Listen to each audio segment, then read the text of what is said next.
So, the World Bank on Thursday announced a $750 million funding support for Nigeria to enhance the country's focus and activities on enabling business environment. The funding support from Washington came just as Nigeria was preparing for its 62nd independence anniversary. On Saturday, President Muhammadu Buhari's independence address was loaded with reference to the footprints that his administration has made in the past 7 years. Now, drilling into this for me tonight on the show is a development economist and policy analyst. Professor Ken Ife is live to us from our Abuja studios. It's a holiday evening here, sir, and we thank you for coming on the program. Thank you for having me. We really appreciate it. What did you make of President Buhari's Independence Day address on the side of the economy? I think it's a modest and honest account of the what they have gone through. But I think we have to be a bit fair in our understanding the role that he has played on the economy. In 2008, we had $62 billion in our foreign reserve and $22.5 billion in our excess crude account for the new administration. These were all built up by Obasanjo. And then here you had an administration that came in to meet an empty treasury. And first of all, had to go and find $600 billion for governors to pay salaries. And then didn't have to create new contracts, said to contractors, go back to site. And then had conflict that was taking 22% of the budget. So, we have to be a bit fair in judging what they have done. And I think there is a bit more to what they have achieved, but we will have to see. Well, a portion of that, President Buhari spoke on the state of the economy, infrastructure, whatever, what his administration has achieved in terms of brick and mortars, in terms of ease of doing business. What's your take on that score if you look through what PEBEC, that Presidential Enabling Business Council, has achieved? The PEBEC was a big plus, because we saw 1 year when we moved 22 points ahead. That was a good one. It actually stopped us from deteriorating further. The infrastructure, the stock of infrastructure in Nigeria is only 35% of our GDP, compared to South Africa that is over 80%. So we are at the rock bottom when it comes to infrastructure. So it was important that we persecuted those infrastructure. And as I said, it wasn't really about awarding new contracts. It was even safer and cheaper for us to run with existing contracts. And so he said to all the contractors, go back to site. So, because if you cancel contracts and award new contracts, you will be in court with all of them. You won't even have money to pay them, and you won't have money to finance the new contracts. So it made sense. The issue was no longer about whether we should do infrastructure. The issue was how quickly can we find money to pay for these. At least to maintain the service. So that was a different level of argument. But I think they tried. We also have so much problem. Look at the rail line. You have problem on the rail. The work is just the years of neglect. The last time there was investment in rail was in 1923. So now they are coming to terms with what needs to be done, but there's still a long way to go. There's so much work more to go. Population has increased. Over 70 million more people have been added. Food, we are feeding 300 million, not 200 million, because all these 100 million francophones surrounding us are feeding here. So it's very, very tough time. And I think we have to be a bit fair in judging the achievement. So I'm going back to still sticking with the ease of doing business on that. Do you think we've really achieved? We've really moved the needle over the last 7 years in terms of the ease of doing business in the country? No, we could do more, without a doubt. But I need to appreciate Central World Bank for the work they are doing in Nigeria. One, because they are very central to this program of ease of doing business, because it's one of their parameters. Now, they have also doing two major jobs, which you're probably going to talk about, the CFAs and the CEFTAs. Now, those ones are to take the whole agenda down to the subnationals. because we have neglected the subnationals for too long. Now, economy is in the concurrent legislative list. So both federal and state governors are at par. They are all equal players in this area. But we've neglected the subnationals. Now, World Bank has 2 programs that are bringing them in. And that second program is really about ease of doing business at the level of the states. So that is a very good one. The sooner we get the governors to come to terms with what needs to be done to move the economy, the better for all of us. It's not just a federal business. Yes, and then, of course, the first one that they did was to bring the legal framework down. So you probably will discuss that. Yeah, so we'll talk about ease of doing business at federal level against what obtains at subnational levels. And a lot of folks will complain that while the federal government is moving the needle, state governments are doing practically, they are more hindering of business, ease of doing business, than enabling it. Well, people are entitled to their views. If you look at the 10 measures of performance criteria on the ease of doing business from World Bank, enabling business, 6 of them sit squarely with the federal government. 4 of them sit squarely with the state governments.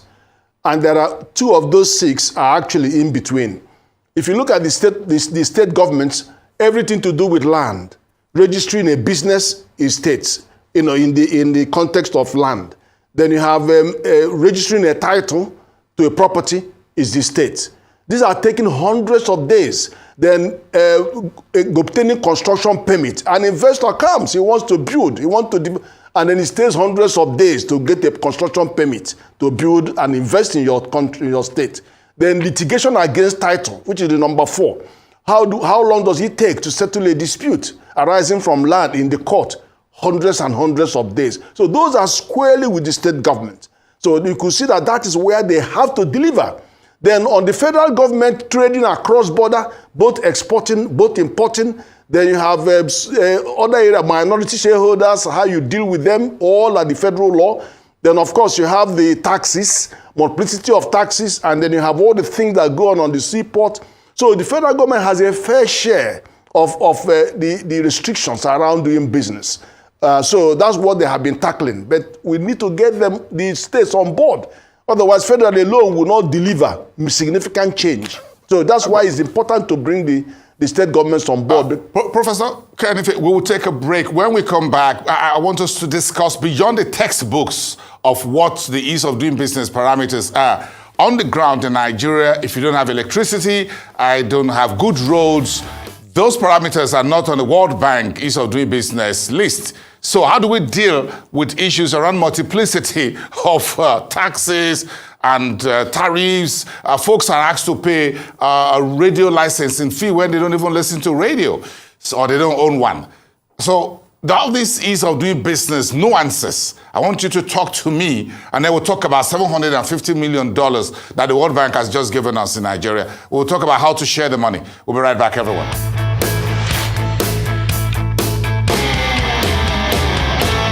Yeah, back onto the conversation on Nigeria's ease of doing business at the largest economy and most populated African state, marking 62nd anniversary. My guest, Professor Ken Ife, has been chatting to me on this. Professor, just where we finished off, so we talk about the World Bank list of ease of doing business, but we know on the ground, you and I know that roughly 80% of Nigeria's economy is informal. Hand to mouth, man and woman on the street, folks at the bottom of the pyramid. And they're not dealing with the World Bank list. So they're dealing with the day-to-day pressure of doing business. How do we resolve that? Well, I think we need to come to terms with what the World Bank tried to measure. First, on the level of federal government, they want to know how long does it take you to get electricity installation, install electricity in your office or factory. Now, you know Nigeria, you can install it tomorrow, but then that doesn't measure how much electricity you get. Because I have a study that says that 6% of manufacturers provide power 90% of the time for themselves. So I thank God that we are not measuring that. Then you have the telephone. They look at fixed line. They're not even mobile line. They're looking at fixed line. I don't know how many people have fixed line in Nigeria, but we all have over 150 million mobile phones. Then they now measure minority shareholders. How does the legal framework treat minority shareholders? And we're getting around all those. Then they also look at the trade across border, because trade is in the federal control. Now, how long does it take you? How much does it cost you? And how many processes does it take for you to export? And then the same thing, cost, number of transactions, and does it take you to import? So two measures go to importing and exporting. And then, of course, there's another one. Then you come on the state side. The state side are those four that I mentioned previously. It's all around land and land reform related issues. How long does it take you to register a company at that level? And then if you are going to register a title deed, how long does it take you? And then if you have construction permit that you need to get to start building and investing, then it takes so long. And then if you have litigation, how long does litigation go? And those are in hundreds of days to do this. So that's why it's so critical. Even if federal government plays a greater role, because they have omnibus legislation that went through and all of that. A lot of Finance Act is smoothing all of that year after year. Federal need to come on board. Otherwise, it's going to be difficult for you to meet it. And investors and businesses are hostage to all of those. My question relates to one-man business on ease of doing business. I'm talking about the ordinary Nigerians who are looking for daily bread, ease of doing business, a vulcanizer that has to pay illegal fees, whatever. Local governments, state governments are crisscrossing with tax demand. How do we deal with these items that are not on the World Bank list of ease of doing business? That's my question. No, there are actually, because when you talk about multiple taxation, it goes, remember, if goods are going from one local government to from one state to another state, as you go through local governments, they put all kinds of taxes on the way. Good enough, the federal government to reduce the exposure. So you have to get to over 25 million naira before you could go for VAT registration, even before you could even render an account. So they are moving. Federal government is moving in that area. But you still go down to the local government, to the level of that. You still have all kinds of taxes that are chastising small businesses with all kinds of taxes. You go to the market, you see them, you drop your yam, they ask for. So that is still going on at the local level. Okay, so the World Bank, the World Bank is giving Nigeria $750 million support to enabling business reform program. That was last Thursday. How critical was this funding for the country? How was it supposed to be shared? Because we understand it's going to be between federal and state government. So how does this $750 million support enabling business, ease of doing business in Nigeria at federal and state level? No, normally, like in CARES, which was on COVID, like in the predecessor, which is SafeTask, and this one, they usually tend to share it equally among the 36 states and FCT, and then keep a small proportion for federal government for managing and coordinating the program and monitoring. So that's how it's done. But I have to tell you this, that it is by result. This program for result, which means, we're interested in your processes, but we're only going to pay you based on your results. So it is a carrot and stick kind of thing, because you're dealing with executive governors. It's so difficult to do business with those. So you have to be as creative as you could see World Bank having acrobatic mentality. Do all this. These are the things we want you to do. If you do them, we pay you. But we'll pay you on the result that you have achieved. So, which is very, very interesting. And it's worked well for them in the previous predecessor, that's the SafeTask, the one that focused on fiscal responsibility at the state level. And I need to explain this because World Bank is actually very methodological in what they are doing. First of all, the first program looked at the legal framework for ensuring fiscal responsibility, delivering transparency, accountability, and prudence in the management of public finance. So they did that, encouraging the states to domesticate Fiscal Responsibility Act 2007, which is really a definitive and very well developed act, except that it was lacking in enforcement and punitive measures, which they are now addressing. senators and MEPs that are now making it tighten up on enforcement. But otherwise, if the states do, about 23 states have adopted it, and then once you adopt and domesticate, then you create a fiscal responsibility commission at the state level. Now they'll begin to open up the whole medium-term expenditure framework, fiscal strategy, and then the whole transparency requirement in the whole budgeting process to make sure there's an inclusive budgeting and participatory budgeting. So all of those come in, and revenue generation and how they account for those money and how they remit to the central purse. So all of those are covered by the law. Very good and well-written law. Professor Ife, so how come we're doing so much? But the World Bank, however, says Nigeria's ability to attract local and foreign investment remains low compared to its peers. So what's wrong with everything we're doing? Well, one of the things that is wrong is just what you are putting your fingers on, that we do not have ease of doing business, that we are falling behind. And I've told you that federal has a role to play, state has a role to play. The sooner that they both do it together, the better. But there are many more things that attract investors. One of them is infrastructure. Because I've just told you, if you are an investor, where would you put your money? You don't go and put your money in a country where you are going to use half of that money to build infrastructure before you can build your factory. That's not what, they will not give you approval abroad for you to come and spend that money. So they will go to countries where the infrastructure is there already. So we are investing on infrastructure. And then also we need to also invest much more heavily on industrial infrastructure. That is in the free trade zones, in special economic zones, have industrial parks, concentrate resources so that people will come there, do their business, not worry about the infrastructure, not worry about anything, and then they can also take it away and re-export them abroad. That is how China started. China dotted all these around the whole Chinese seaports.